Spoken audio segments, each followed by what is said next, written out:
Hello, Connecticut, and welcome to the Paid Leave Podcast.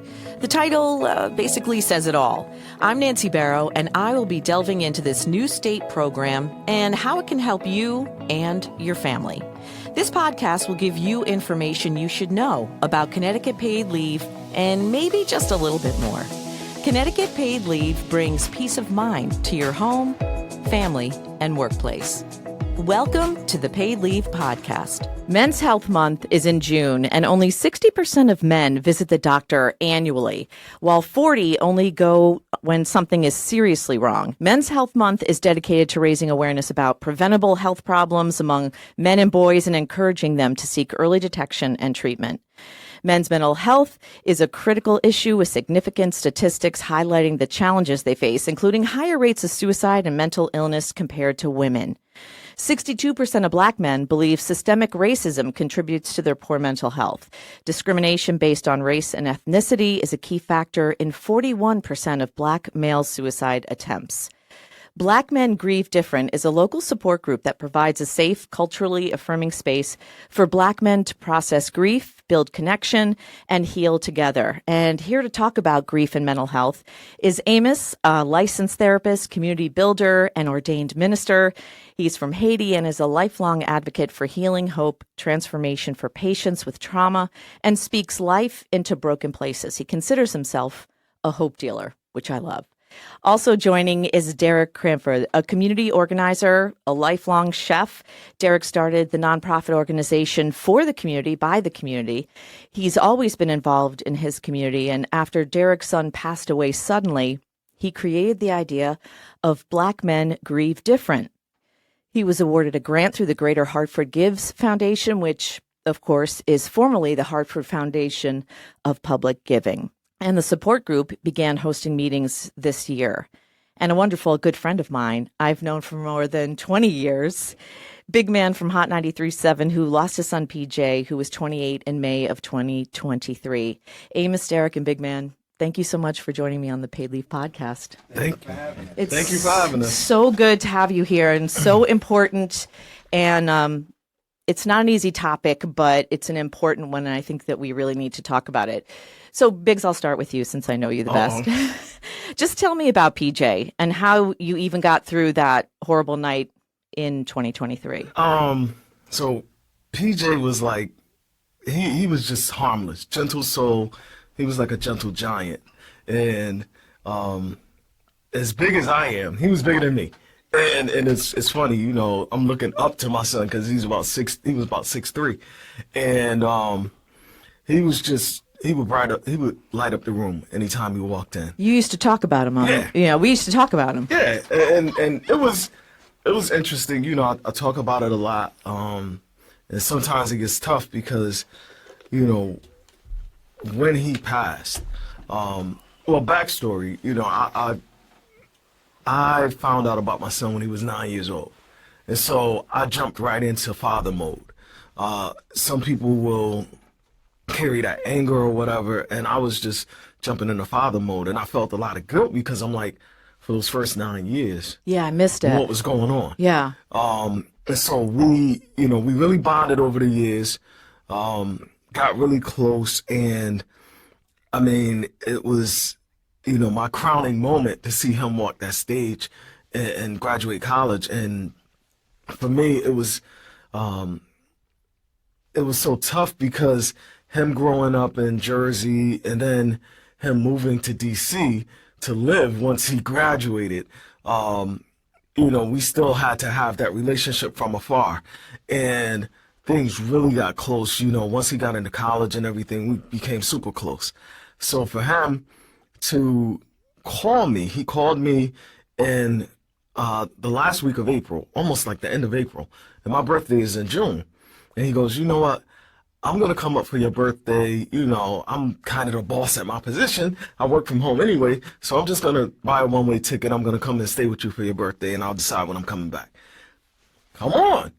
And about a week and a half later, I got a call from his mother screaming in the phone. You know, and I was in a meeting at the time, but I picked up, and I'm like, I'm about to say I'm going to call you back. And she hit me with that devastating blow. she was there and the paramedics were still there.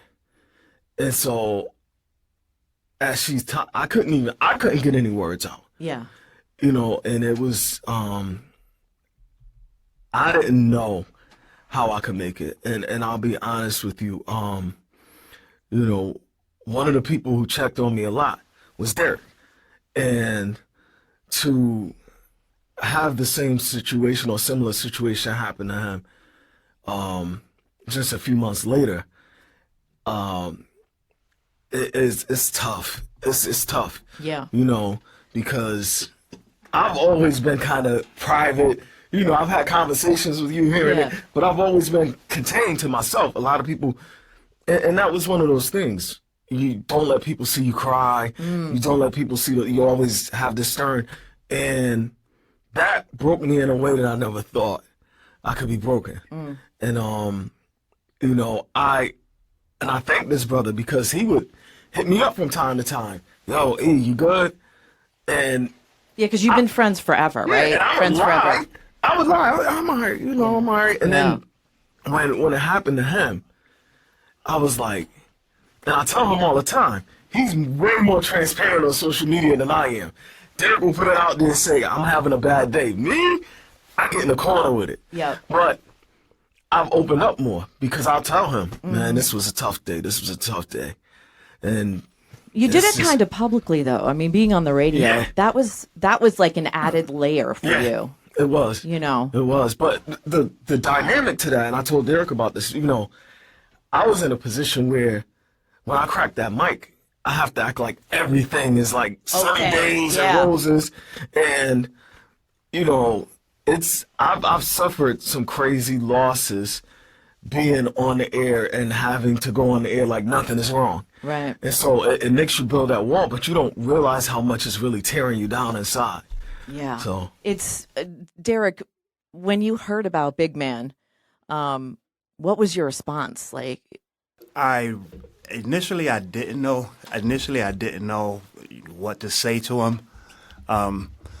So I just called him and, you know, just check on him, see how he's doing, and just let him know I'm there for you whenever you need to talk, or if you just need to grieve, if you just need to vent, call me. Yeah. I'm always there for you. No matter what time it is, I'm always there for you. And then it happened to you. 5 months later, it happened to me.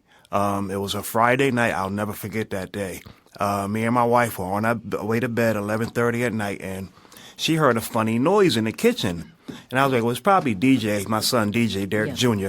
He's probably in the kitchen doing something. He dropped something. She was like, no, that was too loud to be him dropping something. So I walk in the kitchen, and I see my son stretched out on my kitchen floor, like gasping for his breath. And the last words my son said to me was, Dad, I love you. Take care of my son. And he just... I'm sorry. It's so fresh for both of you. How did you get through those first few days? Did you you and your wife, did you lean on each other? We leaned on each other. My church was my pastor of my church. She was tremendous at helping me. They would call, check on me daily. Eric would call and check on me daily. Amos would call and check on me. It was a rough time. It was a rough time. yeah. So you've all been friends? Like, you all knew Amos? Me and my wife met Amos through the Greater Manchester Chamber of Commerce. And I met Amos through Derrick and Tony. His wife, Derrick's wife. So this grief is really raw, and it's still there for you. How did you even have the strength to think about starting a support group, Men Grieve Different? How did that come to fruition? Just talking to Eric, and we were like, you know, there's a lot of guys our age and friends that we grew up with that's going through the same thing, that went through the same thing, and we need to get together and let's find somewhere we can have a safe place where we can just let out our emotions. Yeah. And you thought of Amos immediately? My wife thought of Amos. And to be honest, his wife pushed us to do it because his wife and my wife behind the scenes, you know, they were like, go ahead. And she really, really pushed us because we were struggling with it. Yeah. We talked about it. We talked about it for months, and my wife was like, you know what, you guys stop talking and do something. Did you see your wife grieving differently than you were? I've grown up where there's more support for women than there are And for I men. think that there's a stigma for men asking for help. And Amos, maybe you can jump in on this. Like, is there still a stigma, or what are your thoughts about how men grieve different? Yes, there's still a stigma for men. I'm a therapist, I'm a man, I cater to men, yet I have more female clients than I have male clients. Yeah. Because men, we black men, Yeah. we think it's uncool. We're supposed to be strong. We're not supposed to break down and talk to somebody. We're supposed to keep everything bottled in, and everything's supposed to be okay. Like you're supposed to deal with it yourself. Yeah. You can handle it yourself. Well, I thought with the pandemic, people were thinking differently, right? Because during the pandemic, everybody was going through something emotionally. We were all trapped in our homes, It was, and if you're an extrovert and you're home alone, it's really hard. Yeah. So I think mental health got a little more normalized, but still not for black men. Well, it did for a minute. It did for like a short stretch, because during that time, I was doing a show on air called Voices. Right. And we talked a lot about mental health, and people were open to talk about it then. And then it died off. Yeah. Once everything opened back up, people went back to, it's like, I got to get back in this normal mode. But that's not normal, because we're carrying that around.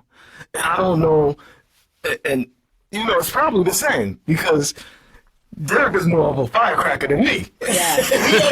But you carry that around. You carry that around, and you get angry at the smallest things. That's what I was going to talk about. Like, where does the anger go? Like, you're angry, but who are you angry at? Because Everybody. Everybody. The world. Because it's like people try to be there for you, but everything that they say aggravates you. And for me, I got mad at myself anytime that I would have a good time, because I felt guilty having a good time. Exactly. Because I'm like, how am I here having fun? My son's not here.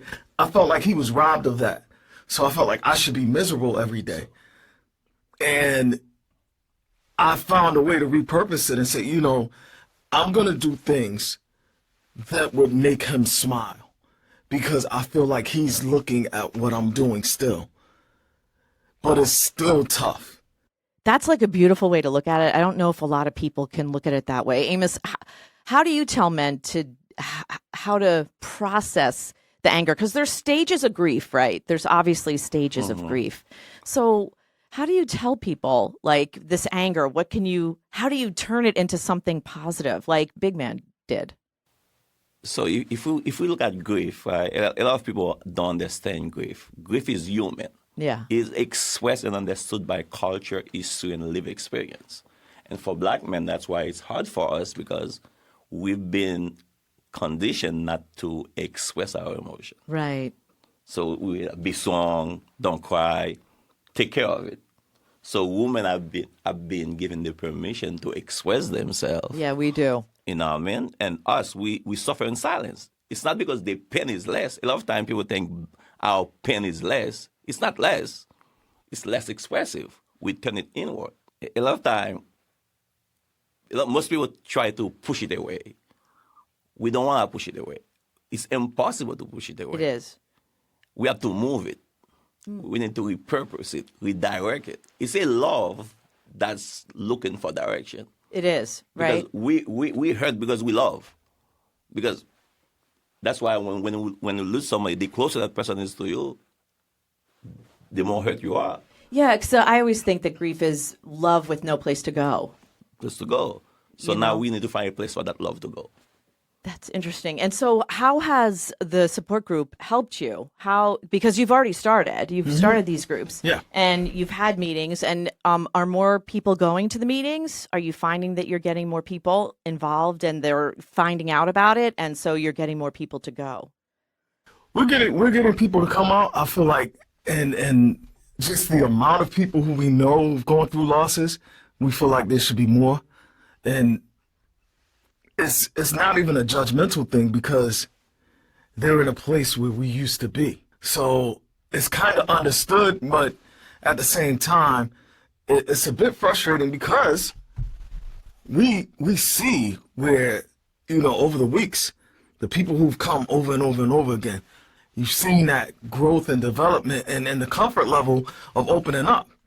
We've had people come 1 week, say nothing, and then second week, maybe say a little bit, and then completely open up, because it's a safe space. It's a safe space, and it's judgment-free. It's not something that leaves the room. It's, let's just come in here and put it on the table. And what you start to understand is some of the things that you're going through, and you might think it's just you.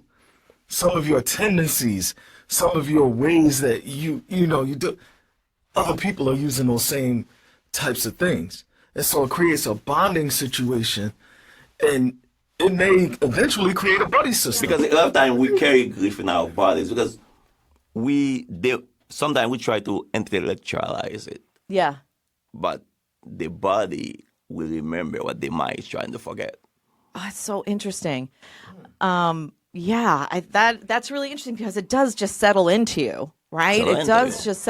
Because- So maybe movement is a really good because way. that's Wow, why it's sometimes really great. sometimes we know that our loved one is not here, it's not Yeah. coming back. Yeah. But our body, our nervous system still sometimes, oh man, did I just see him? Or I smell him.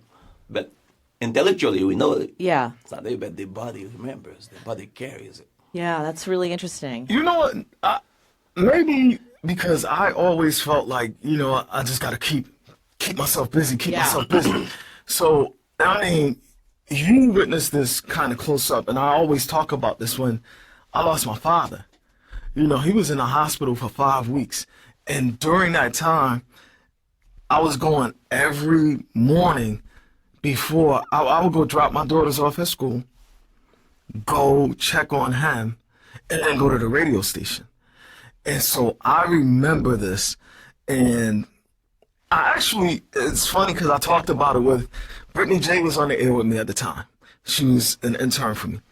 I spoke to her recently, and we were talking about this, and I was like, Brittany, you saw me at a moment where I broke down in front of people for the first time because I went to see him, and I realized he's not coming back home. He's not coming home. Yeah. I went to the radio station. I did a talk break, my opening talk break, like nothing was wrong in the world. I gave it all this energy. Hey, how do you do that? And as soon as I turned the mics off, I broke down right there in front of the mic. I almost fell on the ground, and Brittany didn't know what was going on. And I just said to her, he's not coming home. And she just like froze. And then I remember Buck saying to me, Biggs, just go home. And I was like, why? What am I going to do there? I need to be here. Because if I go home, I'm going to go crazy. And I felt like I needed to work. And I got through that. And that was probably, that day was probably one of the most taxing days on me ever. Because while I was on the air, I was trying to figure out, how do I explain this to my mother? Because the way that the doctors were telling it, it was kind of like read between the lines and understand what we're saying. And my mother's pretty black and white. It's like, tell me, what's going on, but at the same time, don't tell me that. And I'm like, I don't know how to tell her. And she depended on me for that. And it was tough. That's a lot of pressure to have. And so that was a lot to carry. Sure was. And I was still dealing with that. And then when my son passed, that broke me down. If you're holding on to this stuff, and you can't find a way to come let it out with us, man. Come let it out with us, because you may hear a story that sounds just like yours. And you might connect with that person and create a bond. And that might become your own side support group, because right now, as it stands, we meet every other Wednesday. So what happens for that, almost 2 weeks? What happens if you want to let it out? You might meet someone in there and connect with them, and that becomes kind of your, buddy to let it off. I mean, I reach out to Derrick. Derrick reach out to me. If I see him put up a post sometimes, yo, what's up, D? Man, it's a tough day, man. I'm like, and I open up to him now more than I opened up before. And I've learned to talk about it. The more I talk about it, the better I feel. Keeping it bottled in and not showing my emotions, trying to be strong for my wife, my daughter, and my grandson, my son's 7-year-old son, was tough. Grief is different. Am I right? Yeah, it's Amos? different Yeah. because it goes against the order of things. Because most of Right. us, we think we've been conditioned in this Western culture, we are supposed to outlive our kids. Yeah. And then when we lose a child, it hit the penalty deeper. I've Yeah. always wondered, how can a parent go through something like that? And then when I saw Big lost his son, and I reached out to him, and I could feel his pain. And then when it happened to me, it was devastating. It was really devastating. I mean, it took me months to cry. It took me months. Weeks after my son passed, I would still sit at the kitchen table waiting for him to come through that door at 6 o'clock, and it's never going to happen. Yeah. And how do I explain that to a 7-year-old that your daddy's never coming home? That's a hard one, Derrick. I wouldn't envy that conversation at all. I've never turned his phone service off. I keep his phone on. I noticed that my daughter and my grandson, they call, they text his number, and I just won't open it so they would see that it was red. But I see that they're still sending him messages and, Daddy, I love you and I miss you. But to keep those things going is important. And, sometimes when I'm making a big decision on something, I have that conversation with them. And there's nothing wrong with having a conversation with a lost loved one. I think people think they look crazy when they're doing it.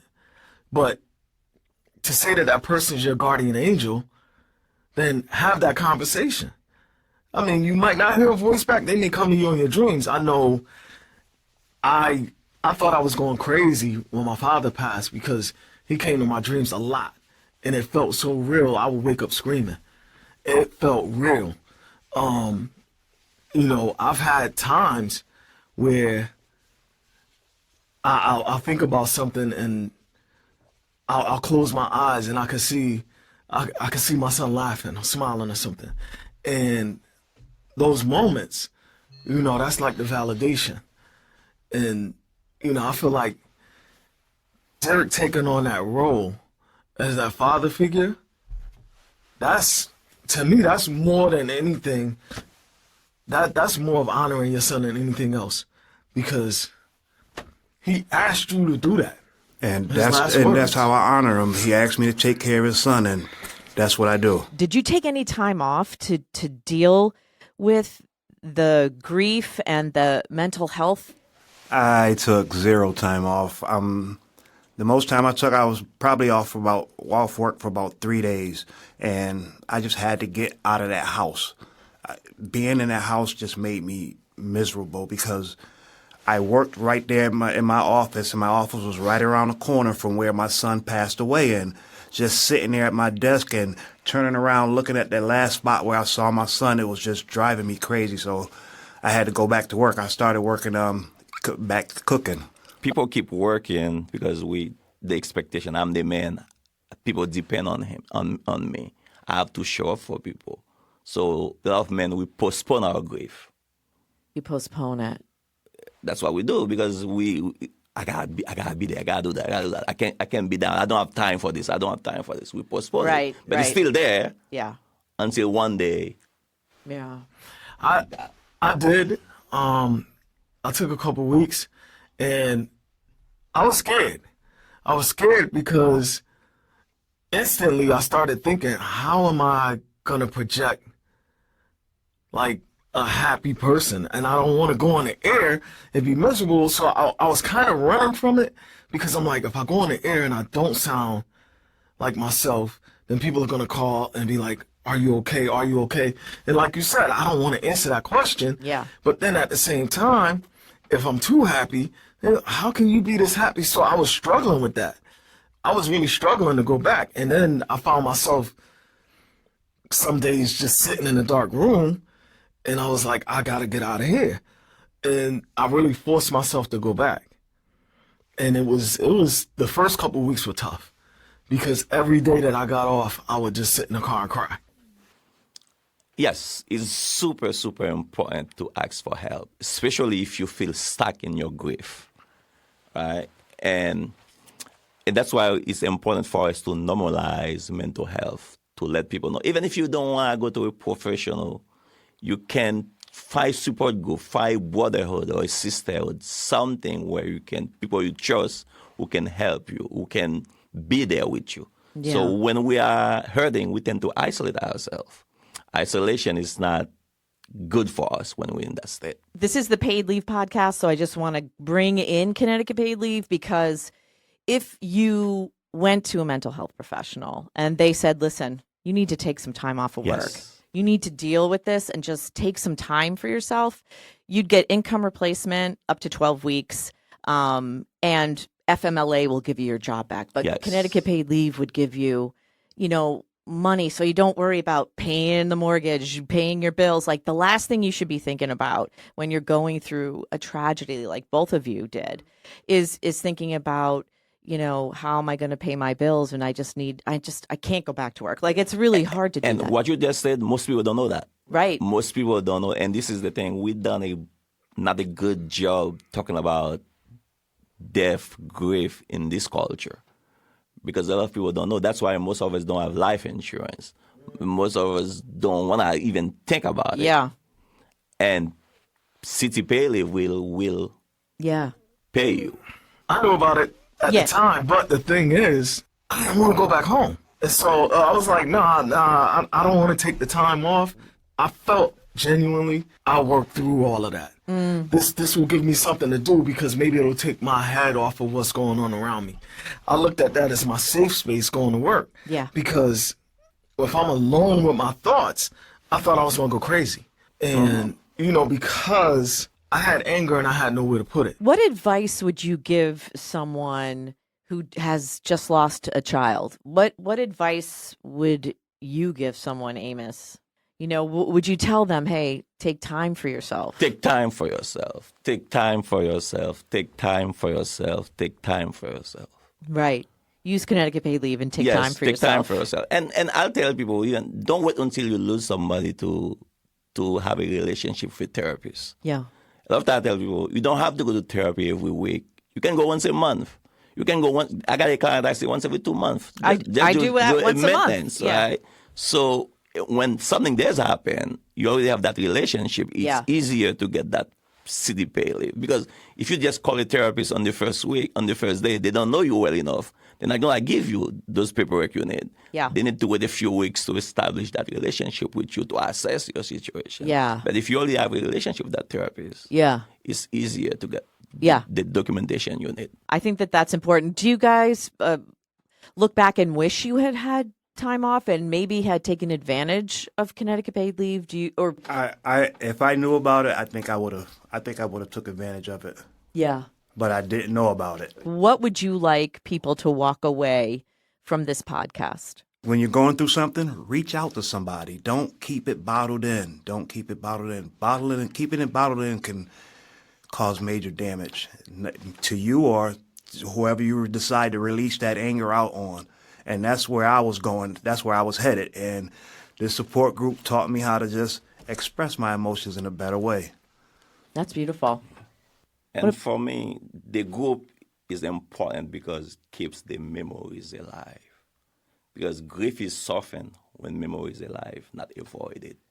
So a lot of time we avoid the memories, but the group sometimes say the name, say the name. That's what I was about to say. One thing Amos taught us was, instead of saying my son, Yeah. say his name. Yeah. Say his name. And when I say his name, it makes me feel better. I mean, when he first passed, it got to the point where I had to change my Facebook page because I hated seeing Derrick Cranford Sr. I hated to look at that. I'm no longer a senior. Derrick Jr. is gone. So I changed my name, changed my profile, and now I'm weaning back into using that Derrick Cranford Sr. I'm going to always be a senior. Yeah, because he's still here. Yeah, you're always going to be a senior, right? I think for me, it's okay to admit that you're not okay. Because I ran from that for a long time.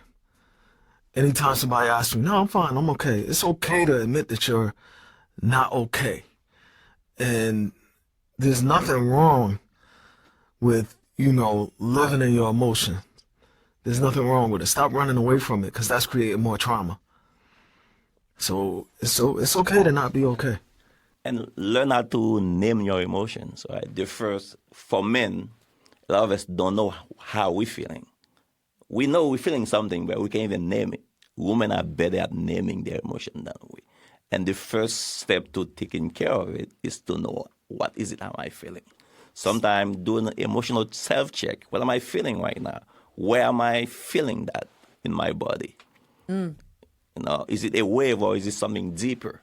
So sometimes we got that emotional language we need to get better at. I want to thank my guest, Amos, a licensed therapist who runs the Black Men Grieve Different support group. Thank you for helping these men who are amazing and brave and strong to come and talk about something that is so painful. And thank you for helping them with the grief with their sons. I think that's really, you do important work. And Derrick, Yes, he does. Yes, he does. And Derrick, thank you so much for sharing your story. I know it's really fresh for you, but I feel like I kind of know a little bit more about Derrick Jr. through you. And so I really thank you for doing that. And Biggs, I'm so proud of you. You know that, the grace and bravery that you showed and doing it so publicly on the radio about your loss and real pain, and that you showed after losing PJ. So I just want to thank these guys. Yeah. Honestly, man, Derrick, thank you, man, for picking up the phone. Brother, And if you're looking for a therapist,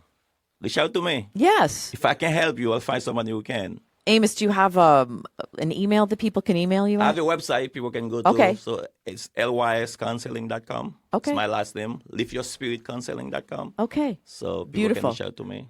Hit me up on Instagram at DJ Bigman. 2 G's, 2 N's. If you're trying to come to one of the sessions, we can make that happen for you. We also do it virtually, so if you're, not in town or whatever, let me know and we'll send you Or the if you link. don't feel comfortable being in a group setting, you can always log on and we do it through Zoom. That's Exactly. fantastic. I want to thank you all for being on the Paid Leave podcast. It was a real pleasure talking to all three of you. Thank you, Nancy. Thank you. And for more information or to apply for benefits, please go to ctpaidleave.org. This has been another edition of the Paid Leave podcast. Please like and subscribe so you'll be notified about new podcasts that become available. Connecticut Paid Leave is a public act with a personal purpose. I'm Nancy Barrow, and thanks for listening.